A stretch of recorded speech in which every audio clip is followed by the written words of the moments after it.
Hey man, I want you to go and tell everybody, watch this video, share this video, because probably for the first time in my life, I am about to be as transparent as possible. Yep.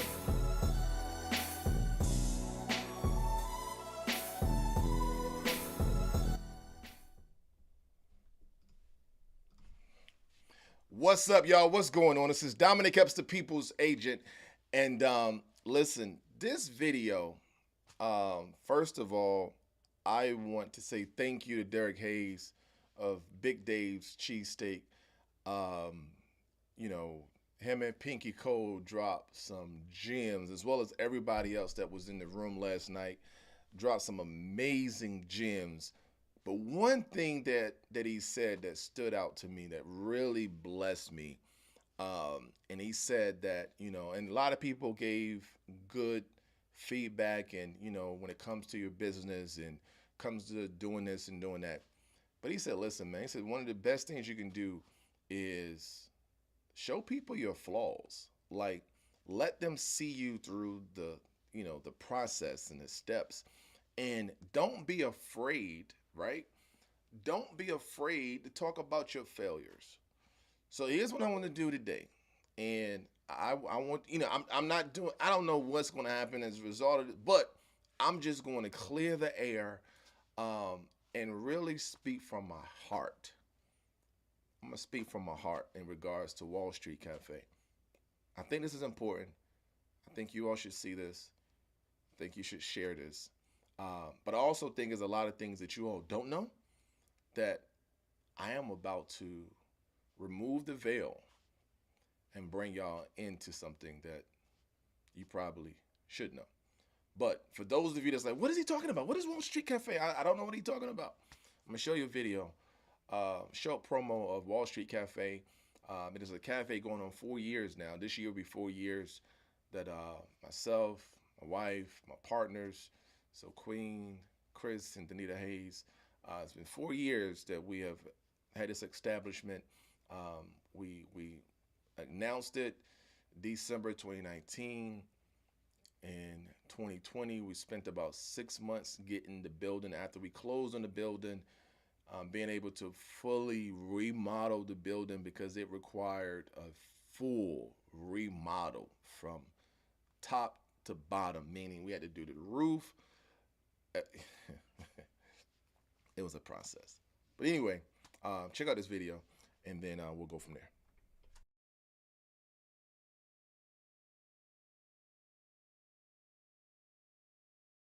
As soon as you come up to the door, it says never forget Greenwood, right? And we want everybody to understand. It was a vision from God, and the basis or the premises of the cafe is through Black Wall Street.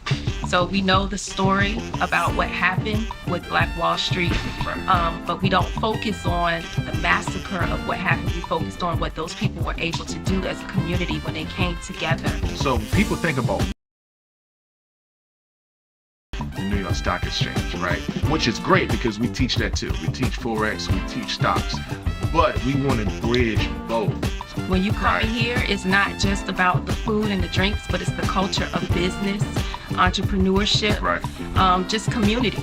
So another thing too, when you walk in the door, our barista is going to welcome you. They're going to say, hello, welcome to Wall Street Cafe. That's something that we make sure that they do to every single person who walks in the door so that they feel welcome.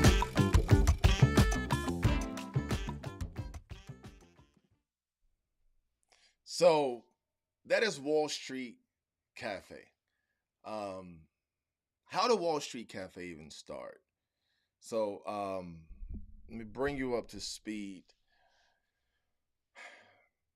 God gave me a vision of opening this cafe, right? And it being a place where you can do business, you can drink coffee, you can network, you can watch the stocks, play stocks, Forex, real estate, right? And so, I wrote down this vision, I shared it with my wife, and then met with my business partners, and we all started to, like, hey, okay, they was on board, right? Queen gave the yes, they gave the yes, let's make it happen, right?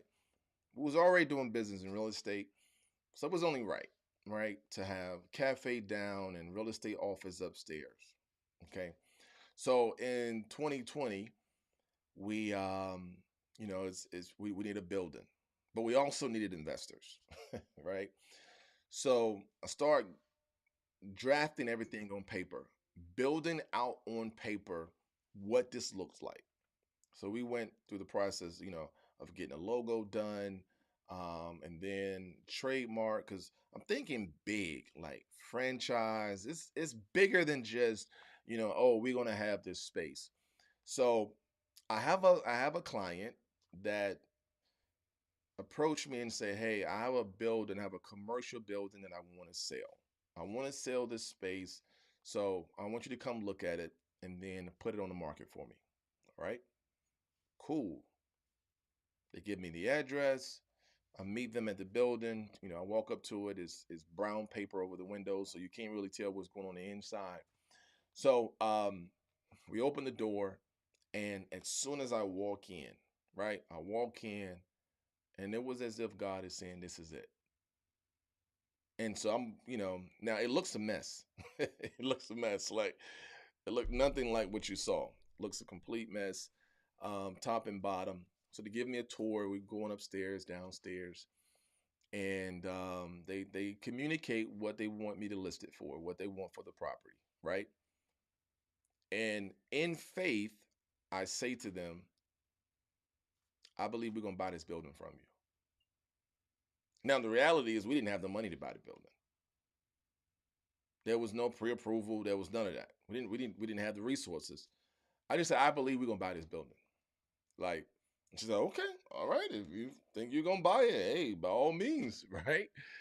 And so I end up, I think I did put it on the market, but I do a video, and he says this, Nehemiah Davis, he talks about how success loves speed, right? And so I was like, yo, we got to move on this. Like, they do want me to list it, but they are open to us buying this building if we want to purchase the building. And so I had a business partner at the time that was like, hey, listen, I'll go ahead and fund it. I will fund the acquisition, right? And then you will just pay me back. And then, boom, we'll go from there. You don't have to go through a bank because this is brand new for us. We've never done, anything to this magnitude, right?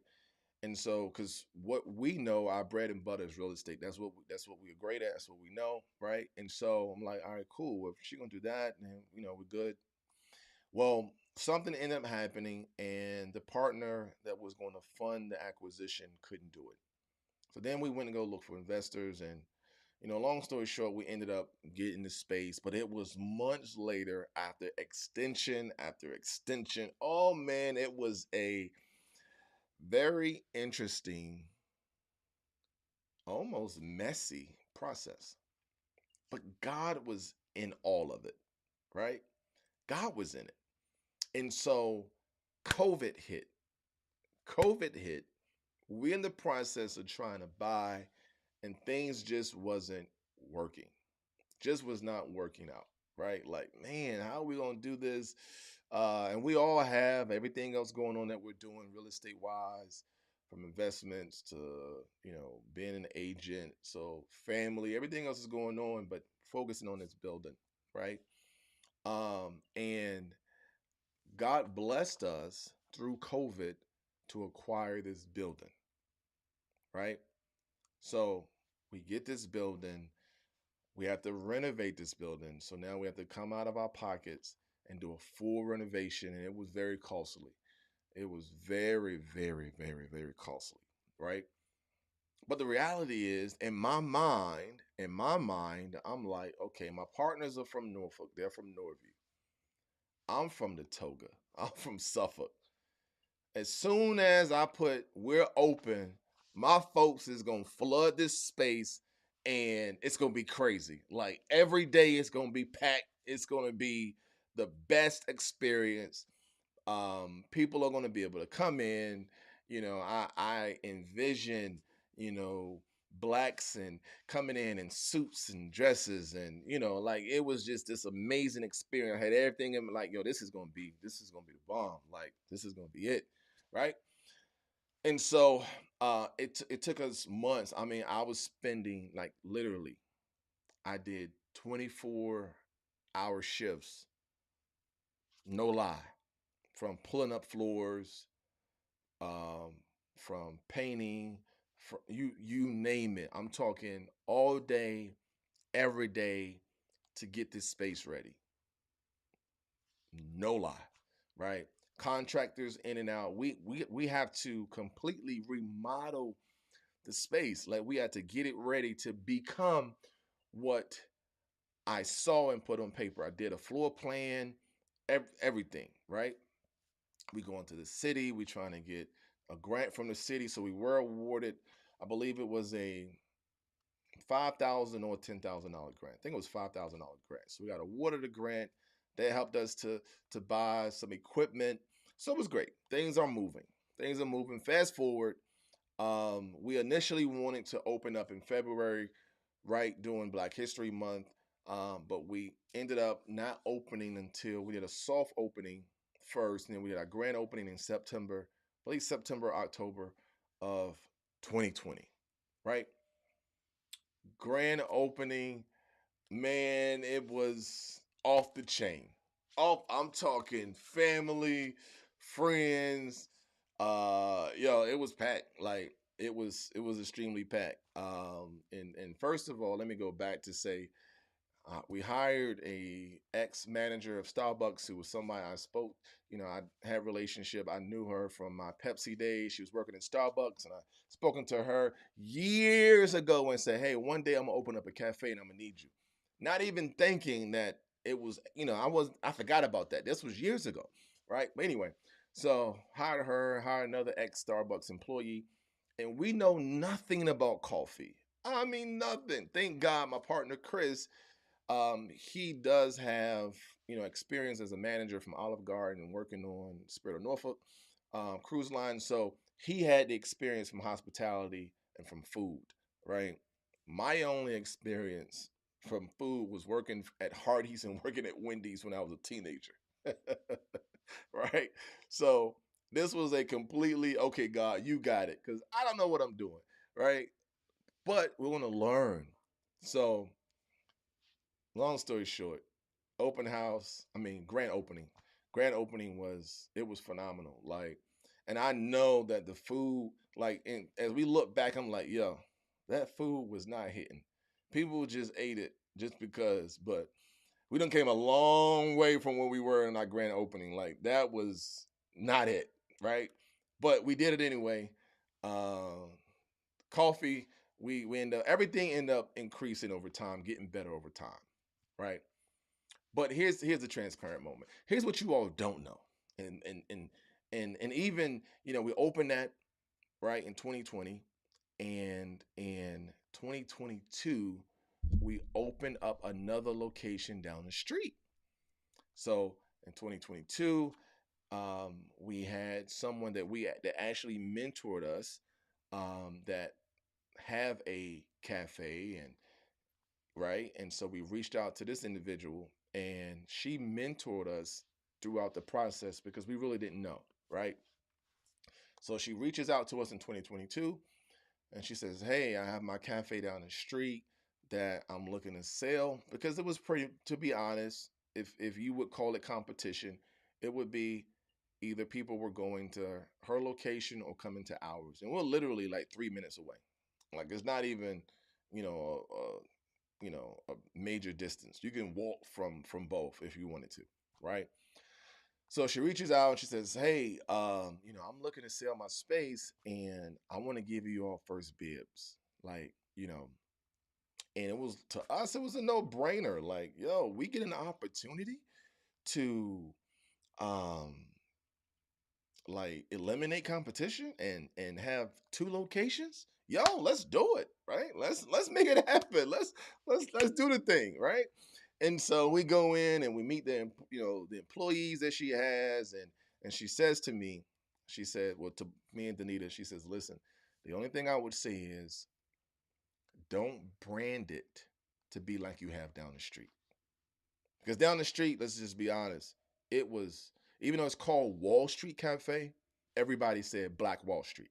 Like, yo, we're going to Black Wall Street Cafe because it gives you that black excellence. When you walk in, of course, we got never forget Greenwood over the door, right? Tulsa, Oklahoma, the Greenwood District, 1921, right? But not just the 1921 massacre, but we also teach about the success of Black Wall Street. And so we're giving you all of that energy. Like you come in and you feel the vibe is black excellence. So she said, listen, because her customer base was majority white, right? She said, so you don't want to bring that brand down here because you may lose your customers. All right, y'all stay with me, okay? So, hey, this is business. All right, cool. Now, the big plan is the franchise. And everybody knows if you're franchising, each location needs to look the same. You don't go into a McDonald's and then this McDonald's is, like but we didn't have any systems. We didn't have SOPs. We didn't have any of that. And later on, we end up getting it, but, it was too late in the process, right? So we get this space, we acquire that space, and now we have two locations, but they're two different locations. Two different locations. You walk in this one and go to this one, you're like, yo, this is not the same. They are night and day. Night and day. All right. So we have these two locations, and things are, there's no profit. Let me say that. I'm gonna go ahead and just say that right now. From the day that we opened, our grand opening was great. Like we made money the grand opening, probably like $3,500. Right, that was a big day for us. Okay, but from the time that we've opened till now, we probably, and I can now we're talking 3.5 years. For like 3.5 years, maybe twice we didn't have to come out of pocket for payroll. Maybe twice. So that means every 2 weeks for our employees to get paid, we paying them. And this is the stuff that nobody knows, right? Everybody can look at you from the outside and say, oh, they doing it. They got this location. They got this going on. But don't realize we ain't making no money. Not 1 cent. Not there were times when we didn't even know how we was gonna pay. Let's just call it for what it is. Like, yo, we all got other things to take care of. We have other bills. We have this. We have life. Life be life. But we can't tell our employees, oh, this week we can't pay you because we didn't make enough money in the cafe, because people are not just saying, even though we had a great grand opening and we got a lot of people that signed the wall, there's no consistency. Right? So we made some adjustments. We pivoted throughout each time. It was like, all right, listen, y'all. So we got this. All right, cool. We started with just straight coffee, and we're gonna compete with Starbucks. We got the best coffee. We're gonna brand our coffee. We're gonna do this, and then we got sandwiches and wings, and then we just started expanding the menu. We're like, listen, our people want to eat. Let's expand the menu. Oh, then alcohol license. All right, let's apply for our ABC license because we got an ABC license. And so we went for that. Then we had our first event, and somebody called the city and told the city that we were doing an event without having a entertainment license, right? So we had to get a CUP, and then for our ABC license, we had somebody to dispute it, to say that we shouldn't get it because we're gonna have the wrong crowd. We're gonna attract the wrong crowd. We're gonna attract drug dealers and alcoholics, and they're gonna be selling drugs out. You would not even imagine the stuff we went through. So to get our ABC license, we had to wait months and go before the board and present our case and say, what do you mean? Then it was, well, they're gonna have, there's been some shootings down the street and all of it, and nothing to do with us. But we had to endure that. We had to endure all people saying to the city, well, they're doing this and they don't. You'd be surprised. Not to even, and I'm not even, I don't even have time to say everything we've endured, right? From employees that was okay with working at that location but didn't want to come to this location. Yeah. So we've done a great job. Kudos to the owners of Wall Street. We've done an amazing job of not really exposing um, some of the things that we've encountered. We kept a smile on our face, even though we've had some very serious challenges. Serious challenges. And for those of you that have a restaurant, you know that one of your biggest expenses is taxes. That's one of your biggest expenses. You got taxes and payroll. Those two are your largest expenses. So, because of my background and, you know, used to throwing events and parties, I say, you know what? Let's add this element, and that's going to help us generate some income. So let's start doing events. But here's what we're going to do, because I'm a firm believer of there's enough for everybody. So let's put on events where we have promoters to come in, and let's let the promoters get the door, right? I even said 90-10. Give them 90%. We keep 10. But the truth of the matter is this, they've been keeping the whole 100. Let's have promoters come in. They're going to push their events, and then we're just going to do food and drink. We'll cover the bar and the kitchen. That's us. We get that. They got that. It's a win-win for all of us. But here's what people don't know. There were band members, um, the promoters that did get paid. There were events we had where everybody got paid. Everybody, employees, everybody, and we coming out of pocket. Consistently, consistently, consistently. You got employees that want more pay. And you're like, you really don't know. Well, you do know, because when you sit there for 8 hours and you may have 3 customers that come in, you know ain't nobody making no money. But you got to understand that this is what happens. And so what social media does is social media paints the picture that, yo, you doing it. Now in real estate, absolutely. I can say in real estate, boom, doing it. Like, yeah. But in that area, the cafe, So we sold the other location, right? And it's selling the other location. Somebody else has that now, and they're looking to do, what they're going to do. Great. And but here's where we are now with this location, right? Is hey, do we keep it? Like, cause nobody like you understand that there's an asset and liability, right? And you want to focus on having assets and not liabilities. And we are honestly at a place as owners where we have to really sit back and say, all right, I get it. Because everything God communicates doesn't mean it has to be done right now. Maybe it's not the right now, or maybe it's not the right location, right? Maybe it is hey, you all, maybe what we have and what I see is not there. And we just got to be okay with that, saying, you know what, we did it. We did what we could. But what you don't want to do is you don't want to drive yourself in the hole. You don't want to stress yourself out because you still got a family to feed. You still got other things you have to do. And you have people that's not showing up to work. You got all of this stuff going on. And the people you thought that was going to come in and just support, do you know we got family members that haven't stepped 1 foot? 1 foot. You couldn't even come get a coffee. You got people that say, yo, I rock with you. Hey, man, that's my homie. That's my dude. Boom, boom, boom, boom, boom. But you haven't, but you can go somewhere. And that happens. You understand that happens, right? No pressure, but that's the reality of being a business owner. And everybody don't understand that. Hey, when you're a business owner, one of the greatest advices that I received, shouts out to Antoine Murphy, comedian Antoine Murphy.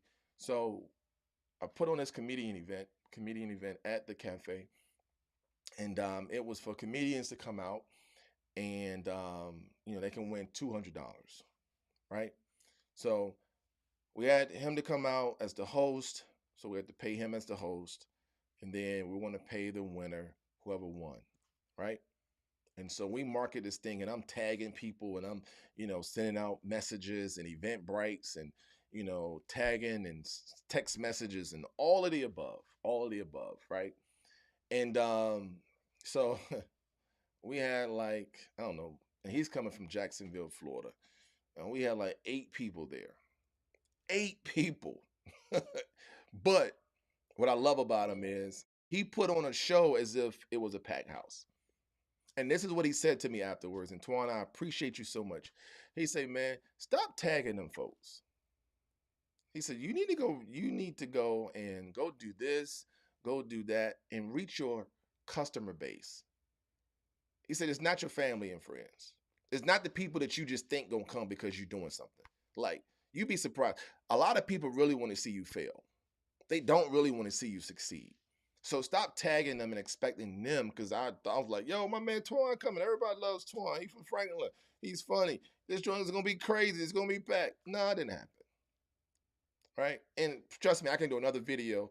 I can bring my man Tavares up here and we can talk about Showtime. And everybody sees how, yo, this joint is crazy. It's packed. Negative. As far as money-wise. Everybody got paid but us. Right? So but it happens in the entertainment business as a whole. Taraji just talked about it. She just talked about it. Underpaid. Here's a movie everybody is talking about. Everybody is going to watch. And she's like, listen, y'all think I got it, don't you? You see me on the big screen. You see me doing these interviews. But here's what you don't know. I didn't get what I was supposed to get. So I'm going to expose y'all to the truth. And here's the truth. No, that didn't happen. So now here's the truth that I'm sharing with you all. When it comes to our cafe, we've been negative for 3 years. 3 years. 3 years. Where we have to use our real estate funds to pay for stuff. All that stuff y'all see going on. And people, for those of you that have a business, have a restaurant, you know the struggle. You know how it is when you have to go out and purchase items. You know the bills that have to get paid to keep the lights on. You understand. You know. A lot of people don't know. And there are people that say, oh, I want to get into this business. Are you willing to pay your employees and you not get paid? That's why it's so imperative for us that, hey, listen, we have other businesses. So there's other things that, we can do to sustain ourselves, right? That can afford the lifestyles that we have, that we're not dependent on this to do it. But the reality is, when something becomes a liability, at some point you just say, yo, I'm okay if we just say, yo, let's just go ahead and let that season be it. It was cool. It was great. We love it. People came. There's a lot of people that took pictures and posted pictures in front of the wall.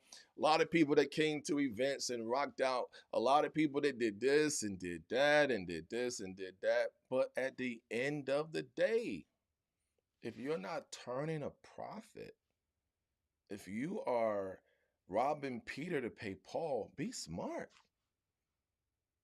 And be smart and say, well, you know what? Maybe it's not the best location. Why is this happening? Like, do your research. Like, really do a market analysis on location, because location means everything. And don't assume, like I did, that, because it's close to your hood, it's right by your hood, that your hood is going to come and buy and be your consistent customer base. That's a lie. That is the biggest lie. Like, hands down, one of the biggest lies. So be smart. And so, hey, this is my moment of transparency, and I wanted to let you all know the realness. And it's decision time for us. It's time for us as owners to sit down and discuss among ourselves. All right, y'all, what we're going to do? Okay. And and here's a good thing, that we have options. We really do. Like, we are in a great space, to be honest. We have options. Like, we can easily turn profit by just closing it down and rent. Or we can owner finance the building because we don't own anything on it now. So we can say, listen, if you want a restaurant, come talk to us. We'll finance it for you. We got options. That's what I love about business, is you got options. But don't let your business run you into the ground. When it becomes a liability, you have to really make those hard decisions to say, this is not about pride. This is not about what people are going to think. Who cares? This is about you doing and making the best decision for you all as a whole and your family as a whole. That's what matters. So I'm going to play this video one more time. But thank y'all so much for listening. I appreciate you. Comment below. Let me know what you think. As soon as you come up to the door, it says never forget Greenwood, right? And we want everybody to understand. It was a vision from God. And the basis or the premises of the cafe is through Black Wall Street. So we know the story about what happened with Black Wall Street, but we don't focus on the massacre of what happened. We focused on what those people were able to do as a community when they came together. So when people think about Wall Street, they immediately think about New York City, the New York Stock Exchange, right? Which is great because we teach that too. We teach Forex, we teach stocks, but we want to bridge both. When you come in here, it's not just about the food and the drinks, but it's the culture of business, entrepreneurship, just community. So another thing too, when you walk in the door, our barista is going to welcome you. They're going to say, hello, welcome to Wall Street Cafe. That's something that we make sure that they do to every single person who walks in the door so that they feel welcome.